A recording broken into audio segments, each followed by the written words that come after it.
Congress party నిర్వహించిన vote చోరీ rally విజయవంతం కావడంతో బీజేపీ తట్టుకోలేక నిరాధార ఆరోపణలు చేస్తుందని ఎంపీ కేసీ వేణుగోపాల్ ఆరోపించారు. పార్లమెంట్ ఉభయ సభల్లో బీజేపీ ఎంపీల ఆందోళనకు ఆయన కౌంటర్ ఇచ్చారు. కాంగ్రెస్ ర్యాలీపై బీజేపీ ఎంపీలు కావాలనే డ్రామా క్రియేట్ చేస్తున్నారని మండిపడ్డారు.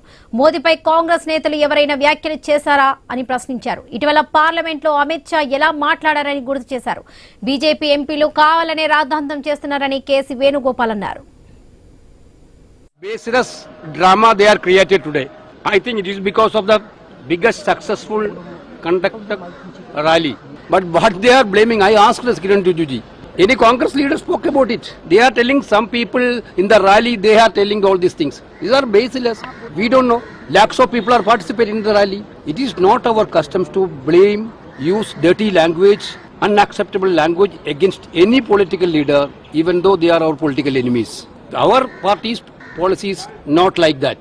On the other side, we can see that last week in Parliament, what the language Amit Shah ji used while he is speaking, everybody understood.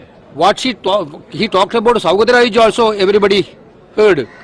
So this is not our custom. I am telling you, that blaming anybody, any political leader is not our custom.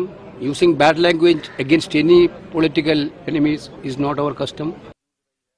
It is very unfortunate that the BJP, particularly Nadda-like people, are trying to divert the attention of the real problem of the people of India. Air pollution is a severe issue. Vote chore, Gaddi chore rally is huge response and huge success has rattled JP Nadda like people. They are indulging in disturbing the parliament functioning. We are in parliament and parliamentary affairs minister has become unparliamentary affairs minister. Kiran Rijiju is leading the campaign, leading the action to stop the parliament functioning. These kind of things is unheard of it. The opposition wants parliament to function. The ruling government don't want the parliament to function. It is కావాలనే సభా కార్యక్రమాలను అడ్డుకుంటుందని Congress MP Priyanka Gandhi ఆరోపించారు. ప్రజా సమస్యలపై చర్చించకుండా అడ్డుపడుతుందని ఆగ్రహం వ్యక్తం చేశారు. आप ये नहीं पूछते कि यहाँ पे सरकार खुद सेशन को डिस्टर्ब कर रही है, कि पार्लियामेंट्री अफेयर्स के मंत्री खुद क्वेश्चन आवर को डिस्टर्ब कर रहे हैं. ये आप नहीं पूछ रहे कि क्या हो रहा है संसद के अंदर. तो हम लोग आपस में बात कर रहे थे कि किसने कहा ये सब, हमें तो मालूम ही नहीं है. हमें मंच पे तो बिल्कुल ऐसा नहीं हुआ. फिर पता चला कि पब्लिक में किसी ने इंटरव्यू दिया, पब्लिक में कोई कह रहा है, कोई कार्यकर्ता है या कौन है, किसी को मालूम भी नहीं है कौन है, उनको खुद नहीं मालूम कौन है. तो सदन में उठा क्यों रहे हैं, और वो भी क्वेश्चन आवर के टाइम. मुझे लगता है चलाना ही नहीं चाह रहे हैं. अब किस लिए हमने पोल्यूशन पे डिबेट मांगा है, वो भी नहीं कर रहे हैं. तो मतलब अगर सदन चलाना ही नहीं है तो फिर ऐसे, इससे अच्छा तो बंद कर दीजिए.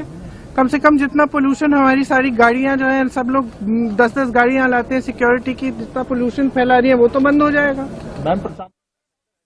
ప్రధాని మోదీపై కాంగ్రెస్ కార్యకర్తలు చేసిన వ్యాఖ్యలకు రాహుల్ గాంధీ క్షమాపణ చెప్పాలని ఎంపీ లక్ష్మణ్ డిమాండ్ చేశారు. ఓట్ చోరీ ర్యాలీ పేరుతో బీజేపీ ప్రధాని మోదీపై వ్యాఖ్యలు చేయడం సరికాదన్నారు ఎంపీ లక్ష్మణ్. कांग्रेस पार्टी सोनिया गांधी आज माफी मांगना जरूरी है, इसलिए कि एक प्रधानमंत्री तो उनके मृत्यु के बारे में ऐसे नारा देना, ये राजनीति में लोग पूरा समझ रहे हैं. ये सरासर कांग्रेस पार्टी आज उसके पास कोई मुद्दा ही नहीं है, क्योंकि बार बार मोदी जी जीतने से ये सहन नहीं पा रहे, इसलिए ऐसे नारे दे रहे. पूरा देश समझ रहे है, मगर जरूर कांग्रेस अभिनेत्री सोनिया गांधी तो सदन में माफी मांगना जरूरी है. नहीं, जरूर कांग्रेस पार्टी सोनिया गांधी आज माफी मांगना जरूरी है, इसलिए कि एक प्रधानमंत्री तो उनके मृत्यु के बारे में ऐसे नारा देना, ये राजनीति में लोग पूरा समझ रहे हैं. ये सरासर कांग्रेस पार्टी आज उसके पास कोई मुद्दा ही नहीं है, क्योंकि बार बार मोदी जी जीतने से ये सहन नहीं पा रहे, इसलिए ऐसे नारे दे रहे. पूरा देश समझ रहे है, मगर जरूर कांग्रेस अभिनेत्री सोनिया गांधी तो सदन में माफी मांगना जरूरी है.